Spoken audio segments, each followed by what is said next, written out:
Hey guys, Ramsey here. Welcome to another video. Today, we've got a ranked family portrait. And if you've been following my channel, first of all, a couple things to get out of the way. Some housekeeping, if you will.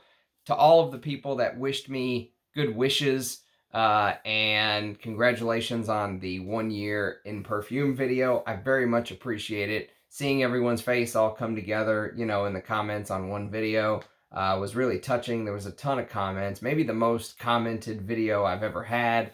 And, that means a lot to me. So thank you to everybody who, wished me well. And likewise, I would like to say thank you to the people who worked behind the scenes, who sent me stuff, who talked to me about stuff, who, just yesterday, as an example, this is an advantage of having a channel, is one of my subscribers reached out to me on Instagram and said, hey man, you did a video on Lancetti Uomo, and there's this seller in Italy that has two 50 ml bottles left. He had 3, but I bought one, and he's got them for like 30 bucks. And, even with shipping, it would be, 100 bucks for both of them.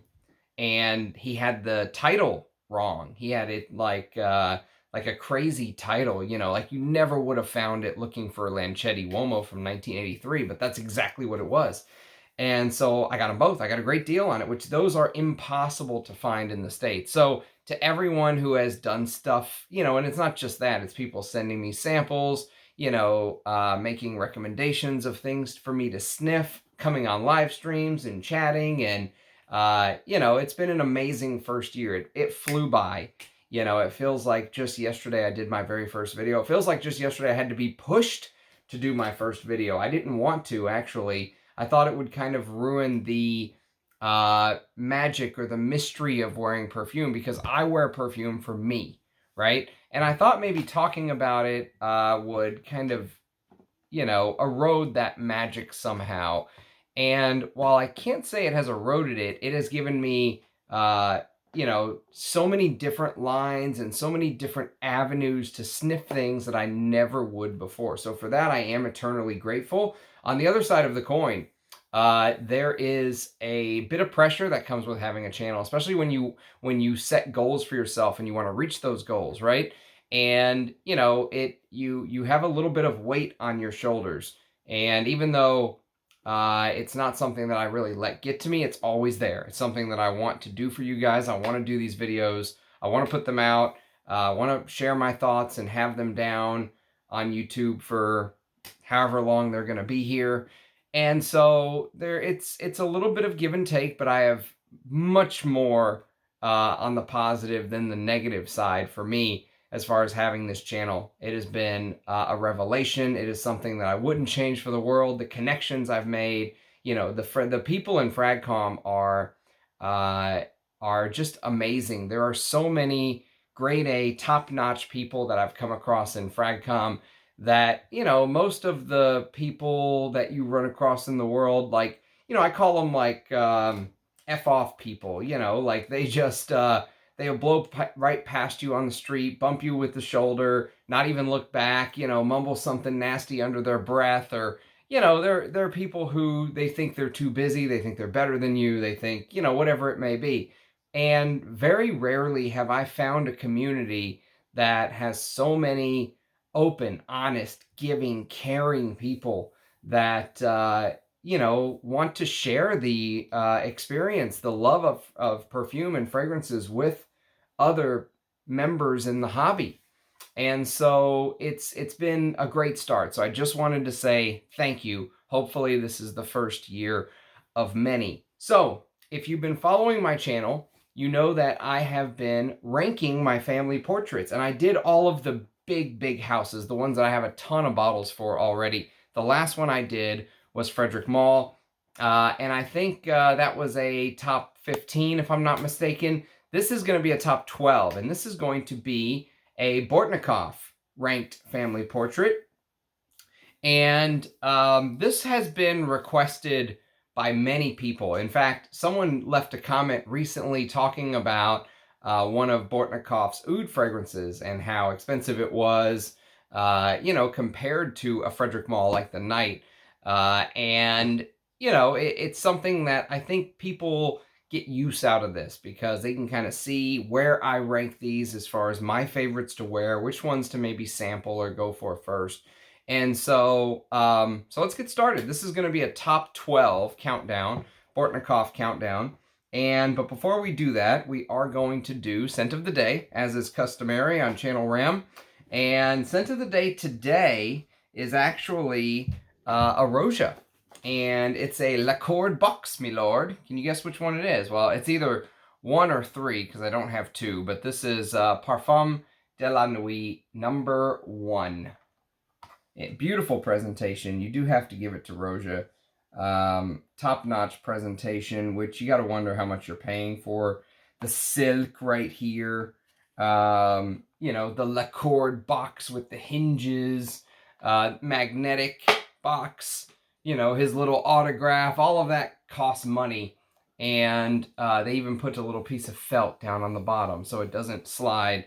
You know, you got to think how much money you're spending on the packaging, but it is very nice packaging. This came out in 2015, and, you know, when you first spray Parfum de la Nuit number 1, it feels like this resinous, spicy amber is kind of what it feels like to me, like an animalic amber. I would put it in the same realm as something like MFK's Absolu Pour le Soir.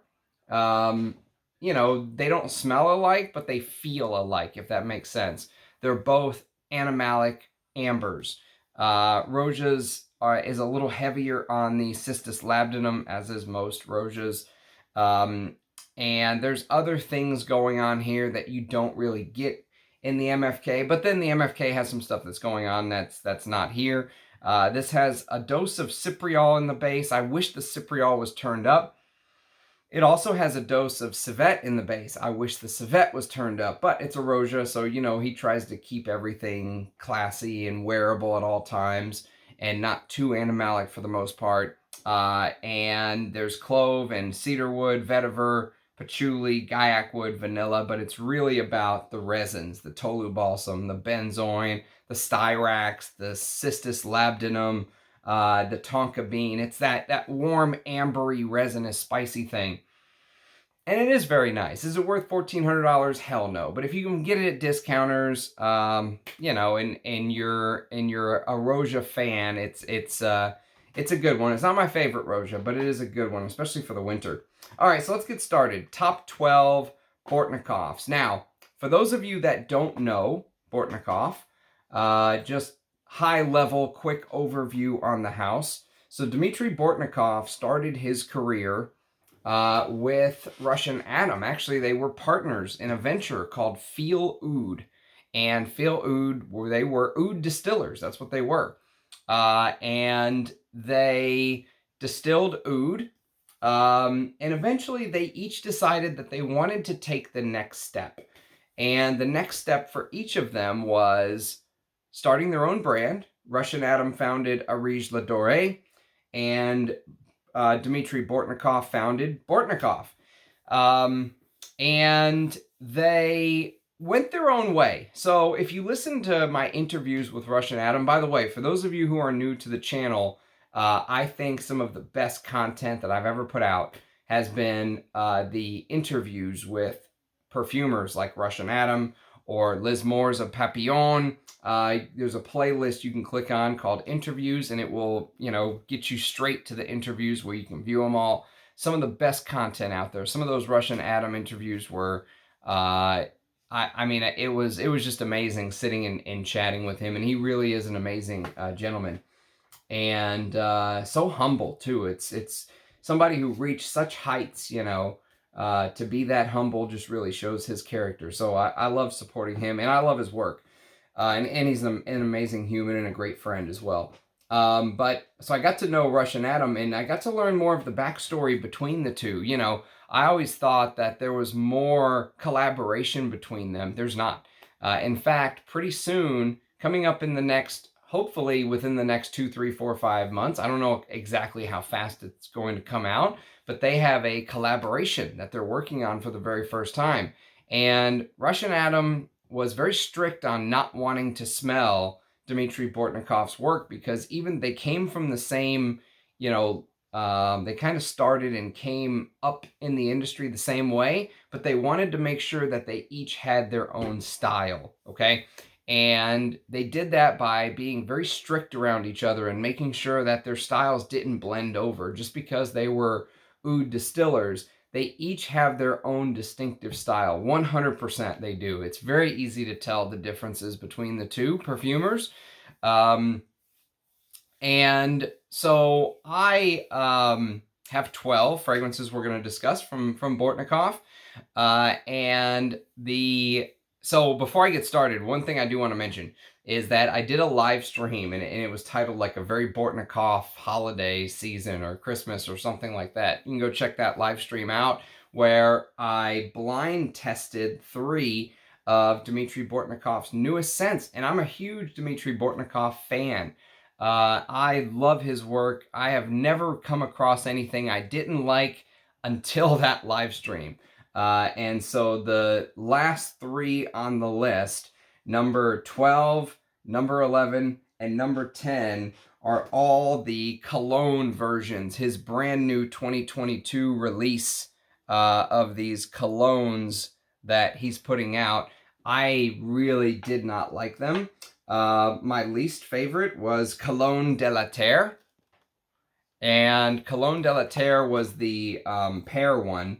It was the one with pear and beeswax, saffron, apple. It did have real Siberian deer musk, but I ended up, I didn't enjoy it. You know, I didn't enjoy any of them, to be honest with you. I'll tell you how number 10 got put at number 10, and it was because of the late dry down. After the live stream was over, I ended up kind of seeing how they continued to develop on my skin. And each one of these had, you know, a little bit of a pro where maybe I liked the beginning because it had a little bit of bitter citrus, but I hated the mid because it kind of turned sweet. Or, you know, the dry down was just really bad on one of them, but the opening was okay. You know, and it was like this, that none of them felt right to me. None of them felt like a Bortnikoff. They are by far the most disappointing thing I've smelled from the house of Dmitry Bortnikoff. And I understand wanting to try something different. So I can just say, you know, they're not for me. Maybe someone out there really appreciates them who really likes freshies. But for me, these are big thumbs down. So you're going to see these at the very bottom of the list. Cologne de la Terre, number 12. Number 11 is Cologne Céleste. And if you want to go check out my early impression on these, you can. But I will warn you, it is me kind of bashing them on a live stream. This is lemon, Sayat Nova, and citron fruit. Citron fruit is a very interesting fruit, actually, because it has almost no juice. There's almost no juice in that fruit. And it's almost all rind. You know, and if you've ever seen citron fruit served, it's almost like they peel the rind and serve it that way. And you get pink grapefruit, red mandarin orange, blood orange, damask rose, beeswax, cedar, sandalwood, pine, and oak moss. And this is the one that the opening really, really bothered me. I hated the opening. All of them had this Comet floor cleaner, toilet cleaner vibe to the citruses that instantly put me off. And even though they did change as time went on, some of that toilet cleaner / Comet, you know, 409, whatever you want to call it, smell lasted for a long, long time. Pine Sol, whatever it is. I was not a fan of these.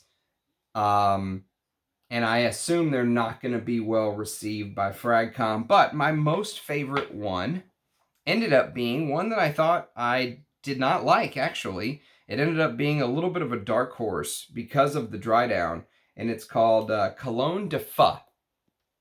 So if you made me pick one, I would probably pick Cologne de Feu because it had this bitter orange, this very bitter opening. Okay, so all of them use this note called Sayat Nova, and Sayat Nova is this flower that extends the life of the citrus, or it tricks your nose into thinking you're extending the life of the citrus, because citruses are at the top usually of a pyramid because they're very volatile. They fly off very quickly on your skin. They evaporate faster than the rest of the notes.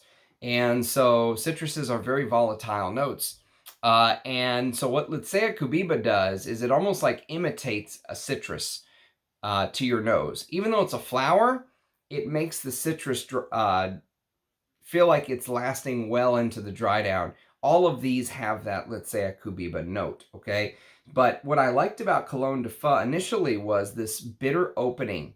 I liked that it was bitter citrus. You know, you got this bitter orange, blood orange, tangerine, lemon, and unfortunately there was still a little bit of that lemon pine sol toilet cleaner vibe, but not as much on this one. So I liked the bitter opening, and then I didn't like the mid. The mid was this raspberry, tea, jasmine, and peach sorbet. That's literally the 4 mid notes. And the tea and raspberry were okay, but when you add that jasmine and that very sweet peach sorbet, the mid put me off. So once it switched, and once I got that bridge into the mid, I went, oh no, this one's not for me. But then something amazing happened. So after the live stream, and the cameras turned off, and I, continued to kind of smell how this evolved as the hours went by, I really liked the dry down. The dry down was the most proficient of all 3. It's cedar, sandalwood, guyakwood, Terminalia elliptica, and oak moss. And Terminalia elliptica is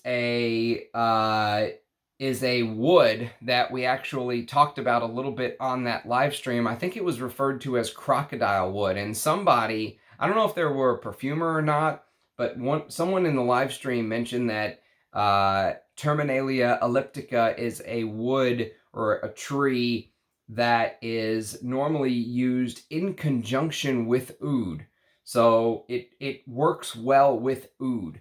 So there's no oud in this, but there is this Terminalia elliptica note. So you'll have to, I think it's called crocodile wood. You'll have to look it up. But long story short is the dry down in this I really enjoyed. I liked the woody oak moss traditional with that, I guess that Terminalia elliptica note added something a little bit unique, and I enjoyed it. I thought the dry down was very proper. So Cologne de Feu would be the winner, but they're all losers for me, unfortunately, which is very sad because I was very excited. But I do have to thank my friend Lee from Fragnanimous. It's where I actually get all my Bortnikoffs, and he did send me these samples, so that was very kind of him. It's not his fault I don't like it, but he's a great chap. He's someone that I can easily send people his way. The only downside with his site is he doesn't ship to Europe or Australia or something like that, I don't think. I think it's only US and Canada. Don't quote me on that, but I think that's where he's at right now is shipping. But if you can buy from Fragnanimous, if you're going to buy stuff like Meleg, Arizla Doré, Bortnikoff, those kind of brands, those indie brands, check his site out. Okay, so that's 12, 11, and 10. All right, so now let's get into the real Bortnikoffs. I don't consider those colognes real Bortnikoffs. So the real Bortnikoff is going to start at number 9. And it's a fragrance. I actually have a video on my channel. There's a Bortnikoff playlist. You can go click and view all of my reviews. And I wore this as my scent of the day, and I did like an early impression video on it within the last year. And this is called Sayat Nova. So from here on out, everything's full bottle worthy. You're either going to see stuff that I have a sample of that I would definitely own and wear a full bottle of, or you're going to see full bottles. And I think actually there's only one other sample that is on the list that's not a full bottle. But Sayat Nova is at number 9 because it's this mixture of apricot, narcissus, rum, and vanilla. And unfortunately, the apricot and the vanilla comes across as very sweet. And normally I don't like sweet perfumes. However, this is a sweet perfume. I mentioned just a second ago, from here on out, everything is full bottle worthy. This is a sweet perfume that I could easily wear because it is contrasted with this beautiful trio of ouds in the base. It's Laotian oud, Bengali oud, and Thai oud. And those 3 ouds work with oak moss in the base to basically give it this interesting. First of all, it gives it a great backbone. The scent is very stable, you can tell. But it also adds this dirty animalic woodiness to something that would otherwise be very sweet and fruity, almost like you're smelling like blended fruit puree or something. You know, this extreme. Or actually, I take that back. Not fruit puree, but imagine you're smelling like a apricot syrup that you put on pancakes. You ever had those flavored syrups? That's kind of what the opening feels like. It's this very fruity, syrupy, sweet, floral with rum. And you know, I like boozy notes in my perfume. I always have. And so the rum here doesn't put me off, like it may put some people off. But it's the sweetness that could be a challenging, but it's balanced. Balance is the name of the game with this fragrance, because the sweetness may make it seem unbalanced, but once you wear the fragrance a couple times and you really understand how the oud is used in the base, it's brilliant. So this is a sweet perfume that I absolutely could wear. Sayat Nova. It's just, would I buy a bottle of this when there's so many other things out there? That's the tough one. Probably not, but if I had a bottle, I would wear it. Okay, so Sayat Nova comes in at number 9. Number 8. Number 8 is going to be a 2020 release, and all of the Bortnikoff boxes kind of look like this, so showing you the box isn't going to do anything. But this is a fragrance called Chypre du Nord. Okay, so Chypre du Nord comes in at number 8, and you guys know I love Chypres. It's actually one of my favorite categories of fragrance, period. So you might be asking yourself, why is this number 8? Why not higher on the list? Well, and again, everything here is worthy of having a full bottle. I love everything from here on out. When you rank fragrances, one has to be 8, one has to be 1. The reason this is 8 is because this is a Chypre that Bortnikoff decided to add a little twist to. And the twist he decided to add to this Chypre construction is real Siberian deer musk, which you may be thinking that sounds amazing, and it is amazing. The problem is that he has another real deer musk fragrance that the deer musk is the focus. The Chypre construction here is more of the focus with the real deer musk in the base, and it gives off a certain scent profile, if that makes sense. So it will remind you of the real deer musk fragrance, which is much higher on this list. Excuse me. When you wear this, it will remind you of that fragrance. Even though there are some differences, there's a peach note here. There's no peach in the musk fragrance. This is a Chypre, and it uses peach in the same way that, you know, Mitsuko used peach for contrast, right? You get the bergamot top. Bergamot in the top is a very important part of a Chypre construction. It's bergamot and labdanum and oak moss. And here you get a birch tar note as well. So the resinous feel comes from birch tar, which also makes it feel slightly smoky. Not too much where it's going to overwhelm you. But there's this slight smoky feel to the perfume.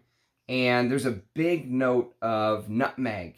And nutmeg, I've always said, works as kind of like putting a bow on everything. It keeps everything in the box. It keeps everything in its place. And it just kind of puts that final touch, that bow on it. It adds that little bit of spiciness that, you know, your nose kind of boxes everything in. And there's oak moss, benzoin, Siberian deer musk, cedar, birch tar, and tonka. So I love this fragrance. It's just, it will remind you because of the real Siberian deer musk. And I have a feeling that it is, if not the exact same, very close to the deer musk used in Musk Khabib. And so it will, you know, you're going to be reminded of that. So maybe owning both is not necessary, okay? If you're a big Bortnikoff fan like I am, there's nothing wrong with owning both. But you know, some people may think owning both is redundant. So that's the reason why Chypre du Nord showed up at number 8. But this is a super posh fragrance. I mean, this is a Chypre that I would wear anywhere. I would wear this anywhere, anytime. I mean, this is one of those anytime, any place scents. It would literally be a Swiss Army knife for me. So yes, fantastic fragrance. Just it falls a little short when you compare it to some of his other work. Okay, next on the list we have number 7. And number 7 is a fragrance that is loved by many. And I do like this fragrance, but I like other of his creations even more. This is called Mysterious Oud. Okay, so Mysterious Oud. This is the second iteration, by the way. I should mention that. The first iteration came in a bottle that looked a little different. The little plate on the front wasn't gold, it was black. And the cap was like a black plastic piece. He didn't have the gold Bortnikoff, you know, Roja-like cap here yet. That came later. So this is the second version. This originally came out in 2018. And this fragrance, what I would describe this as, is I would describe this as a spicy, woody, oriental with oud and castoreum, okay? And you would think that that checks all the boxes, and it absolutely does. I love wearing this. There is this resinous feel to the base that is just beautiful. You get lots of resin. So think of the resins you're going to get from something like opium, right? You get tolu balsam and apopanax and labdanum and vanilla. And what makes this fragrance so amazing is there is Dmitry Bortnikoff's twist on it. And one of the things I said early in the video that Dmitry Bortnikoff and Russian Adam each have their own styles. The style of Dmitry Bortnikoff to me is he uses these floral notes that are off the beaten path, big time off the beaten path. And what I mean by that is it's not just the normal rose, ylang, jasmine, you know, that kind of stuff. He'll use stuff like frangipani. He'll use stuff like lotus or blue lotus or, you know, something along those lines that gives it a twist. And it had this floral aspect to the fragrance really feels like his DNA now. The way he uses these sometimes tropical, sometimes very narcotic, but always unique floral notes that you don't smell in most compositions has kind of become his calling card. And here, there's a beautiful lotus note that mixes with the oud. There's oud and Indian oud and castoreum and rose. And there is this spicy, ambery. So you're definitely, one thing you'll notice with this fragrance is you will always realize you're smelling an Oriental. It feels like you're smelling a resinous, ambery Oriental the whole way through in the Dmitry Bortnikoff style. A little bit of castoreum, a little bit of oud, and that lotus floral touch. And it's beautiful. I mean, it absolutely is. But many a times when I'm wearing this, sometimes I want the oud to come out a little bit more. And this fragrance focuses on the resins. Sometimes when I wear it, it focuses on the resins. And so his oud forward fragrances kind of jump ahead because that's really what I want. I want that oud experience. That's what he is so, you know, known for as an oud distiller. But this is very good. The oud in here is very good. It is a little bit barnyard. It is animalic. It has that traditional Indian oud, and it has castoreum, which I love. So there's this animalic facet, and I heard someone actually say that the castoreum in this is amped up even more than the castoreum that was in the very first version that he did. So if you like animalics, don't shy away from the fact that this is not the very first one. You know, Bortnikoff does things different. These kind of brands do things different from the normal brands with reformulations and stuff like that. So Mysterious Oud comes in at number 7. Number 6. Number 6 is one of the most amazing summer ambergris oud fragrances I've ever smelled. If you want to smell posh in the summer, this is probably what I would recommend if you wanted to wear an oud, a summer oud. You can't do better than this, in my opinion. This is almost verging on being able to say it's a masterpiece. It is very, very good. But it does not bring the barnyard aspect out of oud. Okay, so if you like that barnyard fertilizer, you know, that fecal, shitty, if you like that shitty oud, this is not going to be for you. Or at least you have to go in knowing that this is not for you. This is not the kind of oud you're expecting, right? This is different. So this is bergamot, lemon, white and pink grapefruit, sweet orange, cardamom, and frangipani. Again, the frangipani is very prominent. Jasmine sambac, Virginia cedarwood, and sandalwood. Gray and brown ambergris. Oud from Sri Lanka by Bortnikoff. Boya oud, and vanilla. Okay, so this is what the older Bortnikoff caps look like before they got the gold Roja style cap. And so posh, man. So when you see the word amber, most people are expecting amber in the way that I described Mysterious Oud, a Papanax, that kind of amber, that resinous myrrh, oriental amber. They don't think about it in ambergris, which is how you should be thinking about it. This is an ambergris fragrance for me, okay? The ambergris in this is one of the most beautiful ambergrisses I've smelled. And there's something about the way that, there's something about the way that the citruses with the spicy cardamom, the woods, that Bortnikoff twist of the florals, like I mentioned earlier, the frangipani and the jasmine sambac just add this sparkly, posh vibe, and the ambergris adds to that sparkly vibe. This is a very bright and sparkling fragrance, and it smells extremely expensive. It smells like you're smelling, you know, the most expensive fragrance money can buy. And these are not cheap. I mean, I think these go for $300 or $200 for 50 mils. I don't know exactly where the different pricing categories of Bortnikoffs are off the top of my head, but they're not cheap, but they're not $1,400 Rojas either. But this could easily compete with this on quality. Easily. Absolutely no doubt about it.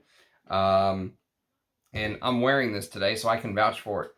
I know this fragrance like the back of my hand. I'm telling you, it can compete with the Rojas.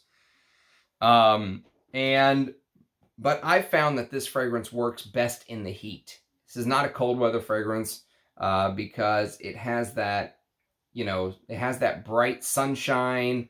You know, it really does feel like a warm summer or a beautiful spring day or a warm summer day. I like to wear this on special occasions in the spring and summer. I like to wear this.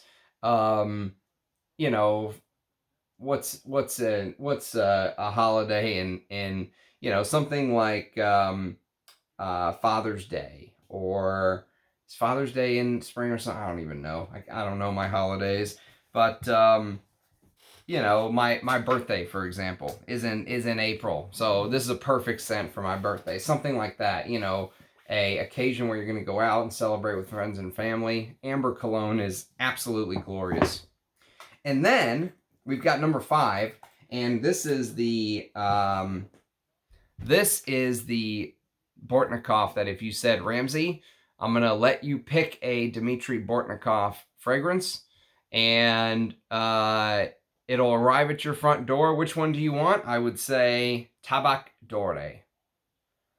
Tabac Doré, to me, is probably the best tobacco scent that I've ever smelled that is not currently in my collection, as far as a full bottle goes.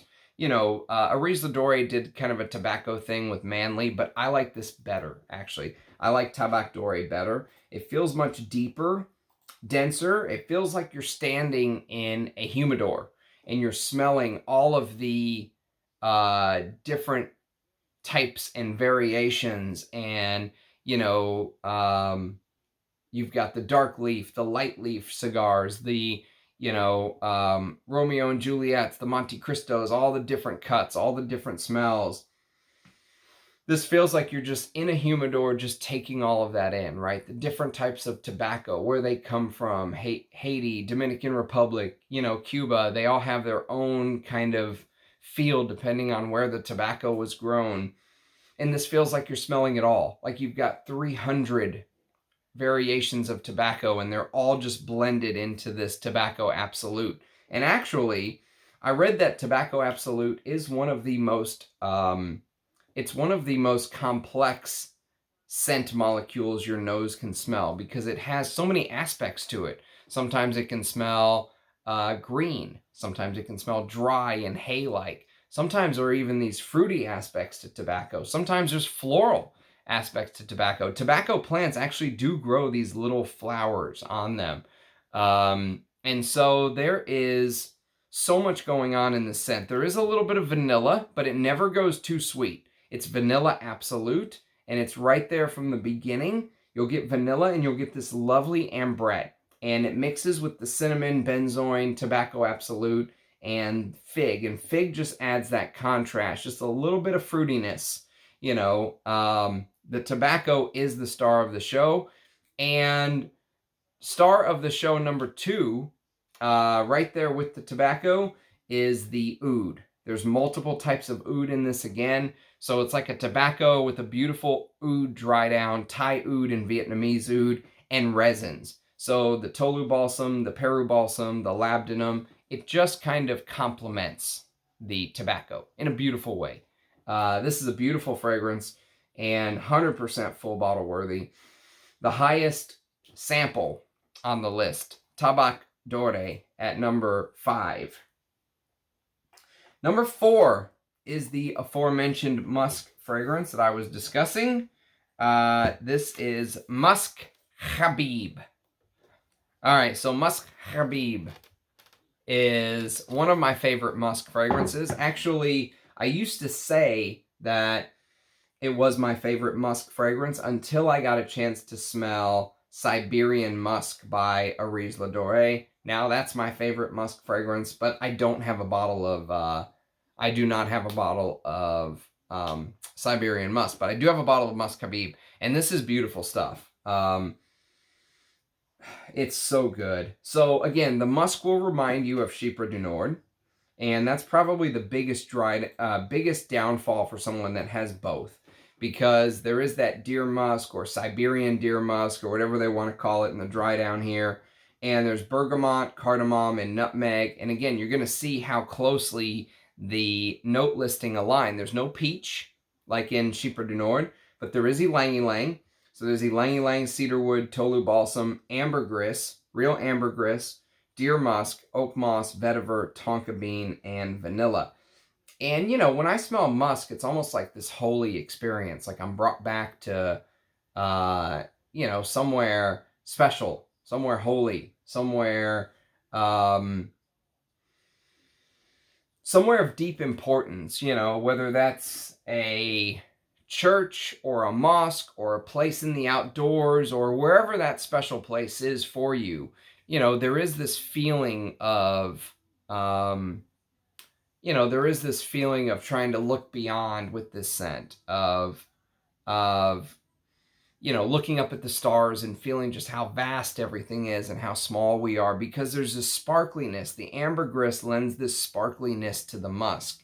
And this is what, whenever you hear these brands, like I was listening to somebody talk about Uncut Gem recently by Frederick Maul, and the person was saying that the musk is very prominent, and that it's a deep, heavy, dark, brooding musk. And I've never smelled Uncut Gem yet, so I can't really comment on that. But when I think about, the big oil house musks that are used in brands like Frederick Maul or whatever it may be, even the big niche houses, the Creeds, the Rojas, they're not using real deer musk. And they haven't used real deer musk for 100+ years. That's the dirty secret. You think if you go back to 1930 and buy a perfume, there's real musk in there. There wasn't. They've been using synthetic musks for a long, long time. And so to have fragrances with real deer musk in them is a treat. It's a blessing. Now, on the other side of the coin, there are people who will say, I'll never wear a fragrance that has real deer musk because I don't like supporting that kind of stuff, which is perfectly fine. Bortnikoff and Oud Doré and all that stuff, they say that they work with the governments of the area. There's a specific number of tags that they can do, and that's what makes these so rare, is there is a specific number of tags. They can't just go kill any amount of deer. There's only so many deer musk that can be extracted. And it adds this, it takes it to the next level. The musk in here really takes the fragrance to the next level. And, there's this sweet twang to real deer musk that is just unmistakable. I've never smelled any synthetic musks, although there are synthetic musks that I like. I've never smelled any synthetic musks that will recreate what real deer musk does in a perfume. It adds this furry, almost like you're feeling the fur on the deer, but you can also smell, what the deer ate, the environment it lived in. It's a crazy way to describe musk, but there's this sweet twang is the best way I can describe it. It's not wholly unlike the twang of castoreum, but it doesn't have the metallic animalic harshness of castoreum. There's this almost like sweet, it draws you in. Musk really kind of like draws you in. And if you've only smelled synthetic musks, you may not understand. It's very hard to describe real deer musk to someone that's only smelled synthetic. So if you're interested, Musk Khabib, or if you get very lucky and you find a bottle of Oud Doré Siberian musk, then call me and I'll buy it from you. But no, I'm just kidding. But if you do find a bottle of that, count your lucky stars. That stuff is amazing. But Musk Khabib at number 4. Number 3, top 3. And this is going to be a chocolate oud. And actually, chocolate ouds are one of my, it's something that's really grown on me. And this is probably my second favorite chocolate oud fragrance. This one right here, the Bortnikoff. My absolute favorite chocolate oud of all time is Russian Atom.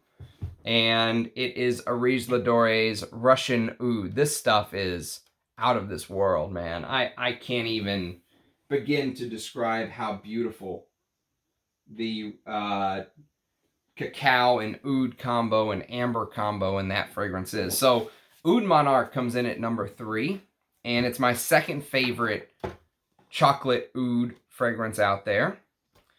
And what makes this so much different from Russian Oud, for example, and what makes this stand on its own 2 feet, is Oud Monarch, which came out in 2019, has this magnolia, frangipani, and rose combo. And the rose is May rose and Himalayan rose.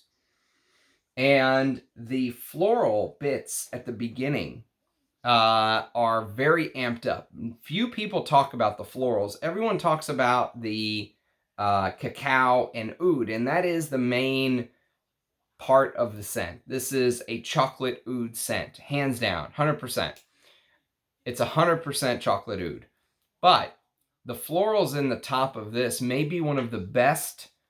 If you wanted like a dissertation, if you wanted a PhD report on the way Dmitry Bortnikoff uses florals and what makes him different than other perfumers, smell this.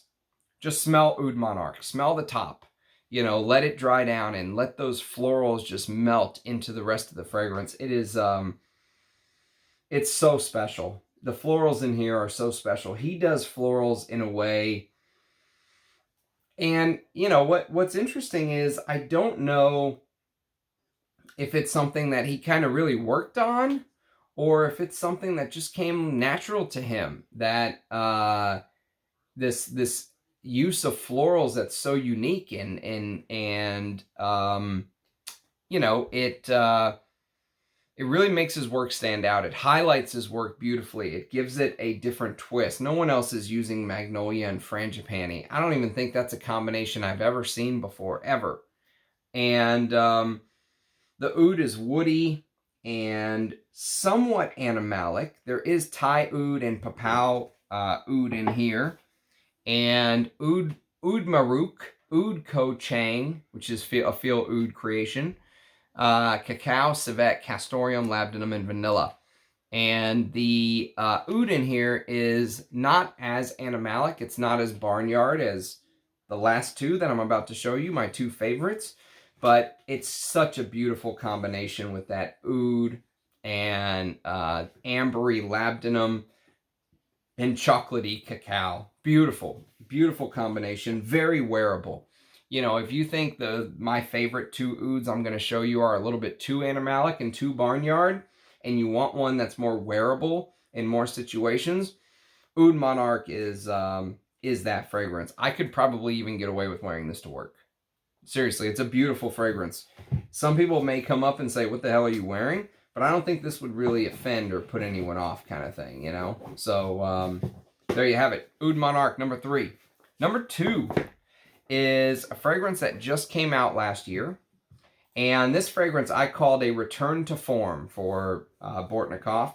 This is Bortnikoff getting back to exactly what he was doing that was so great. There's some releases there I've never smelled. So I mentioned Amber Cologne in the countdown, but I've never smelled Moss Cologne. I've never smelled Oud Cologne. I've never smelled Sir Winston. I've never smelled Bon Air. I've never smelled Classica. I've never smelled L'air Exquise. I've never smelled Oud Sinharaja. I've never smelled Santa Sangre. There's all of these Sans Fleurs I've never smelled. I've never smelled Coupe de Fond. I've never smelled Symphonie de Neroli. He's got all of these fragrances I've never smelled. Never smelled Triad. Never smelled Vetiver Nocturne. Never smelled Vesna Cologne. He's got all of these fragrances I've never smelled. That being said, it felt like I heard some people complaining that he kind of went off. He went away from what made his brand so great, and this feels like a coming home for him. To me, this feels like a coming home. This is Lao Oud. And this was a case of sampling, thanks to my friend Lee from Fragnanimous. I bought something from him. I forget which one. I bought one of these. And he sent me a sample of this. And as soon as I smelled that sample, I mean, as soon, I went back and bought a bottle. Because I was like, holy crap, this is so good. This is exactly what I want. This is like this animalic barnyard oud with coffee, okay? So instead of oud and chocolate like in Oud Monarch, this is oud and coffee in Lao Oud. One of my favorite coffee fragrances. Oh. Again, there's Magnolia in the top with pink pepper and beeswax absolute, a note I absolutely love. I love beeswax. Cacao absolute. So there is cacao like in Oud Monarch, but it doesn't go to this chocolate oud. Instead, the cacao feels like it kind of remains on the periphery, and the coffee is allowed to kind of come more to the forefront. So, Laotian Oud, Tonka bean. There's that Terminalia elliptica note again, that crocodile wood note again. Crocodile wood is exactly what it's called, to mix with the oud. And coffee, oud from India, vanilla absolute, birch tar, and gaiac wood. And this is animalic. This is much more animalic on the barnyard oud than Oud Monarch. But I still find this wearable. I actually did wear this to work one day. And I asked one of my colleagues what she thought. And she said, it smells woody. And I was like, okay, good. That's it? Just smells woody? She's like, yep. I'm like, okay, good. So you don't think it smells like fertilizer? Or she's like, no, just smells woody. Okay, great. I'll take that. I'll take that as a win. But it's a little bit smoky from the birch tar, but this is like a blend of number 1 and number 3.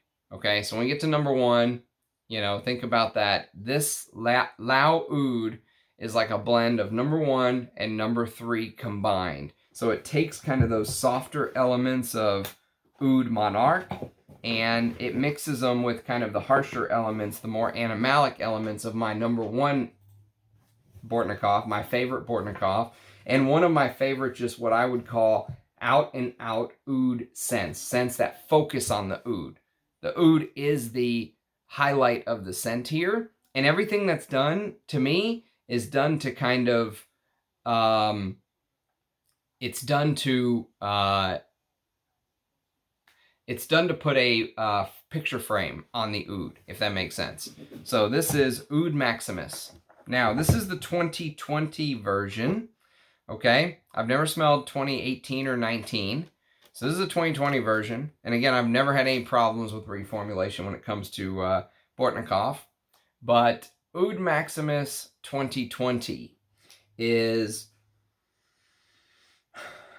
It's an oud with 4 types of oud. Indian oud, Vietnamese oud, Borneo oud, and Sri Lankan oud. And so it says Indian oud roots trat, which someone told me Oud roots trat is like the cheaper type of oud. So they were like, it's very ballsy and honest of him to put that there. I never knew that. Oud purple ko chang, which is feel oud. Oud from Sri Lanka, feel oud. Birch tar, Tolu balsam vanilla, real deer musk, and civet. So this fragrance has real deer musk, 4 types of oud, multiple types of oud, and listen to the top and the mid. Bergamot, sweet orange, pink pepper, jasmine sambac, and cardamom. Heart of rose de mai, Himalayan rose, Indian rose, hybrid rose, attar gulab, which is I think it was explained to me as like a mixture of a bunch of different roses. Magnolia, frangipani, clove, and tonka bean. This is all his strengths. This is just focusing on Dmitry Bortnikoff's strengths. 4 types of oud. Civet, which I don't think it's real civet, but I could be wrong. I think it's just, you know, synthetic civet. Real deer musk. 4 types of oud. And the floral heart is a stunner. Rose de mai, Himalayan rose, Indian rose, hybrid rose, attar gulab, magnolia, frangipani, clove, and tonka. It just highlights everything he does well and just sticks it in a bottle. And this is $300, $350, whatever it is. So the subscriber who made a comment that really made me want to do this video today is he was like, man, I thought I was an idiot for paying $350 for this. And then I heard you talking about the Night and, you know, saying that you like this more, basically, or just as much. And the Night is $1,000 to $1,600, depending on how big your bottle that you buy is. And he was like, now I feel smart all of a sudden.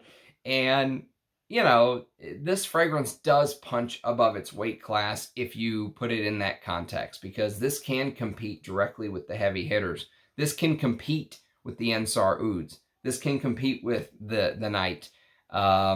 Fragrances that cost 3, 4, 5 times as much as this can compete with those, to my nose. It's just, it's a perfect out and out oud fragrance for me. And, you know, Oud Doré has some that are like this as well, that focus on the oud, like Oud Zen, for example, from Oud Doré, I feel like does that. I would love a bottle of Oud Zen, but they're just very hard to come by, very expensive when you find them. And, you know, Oud Maximus scratches that itch for me. This is my out and out oud fragrance. And I love it. I'd love to try the 2018 and 19 batches to see if there's differences, but I wouldn't go out and buy one because I'm just so happy with that. So that's my Bortnikoff countdown. We kept it within an hour, a top 12. Let me know what your favorite Bortnikoffs are. Let me know if there's some that you think I should sniff. I never have. And again, thank you everyone for the support on the 1-year anniversary on YouTube. Thank you to everybody who always watches and comments and likes and subscribes. I know I don't say that very much, but it is very much appreciated. It does help with the channel. It helps with the, it helps with the algorithm. I hate saying that because I hate the algorithm. I'm like the anti-algorithm guy. The algorithm says your video should be 5 minutes. Mine are 55 minutes. And so, but having more people kind of stumble across the channel is only going to happen if YouTube, recommends it to them, or they search for directly one of the fragrances that I've reviewed. So, but the likes and subscriptions does help in that category. So, all right, everyone, thanks for watching. Cheers, guys. Let me know your thoughts down below in the comments. Look forward to reading them all, and I'll talk to you next time. Bye-bye.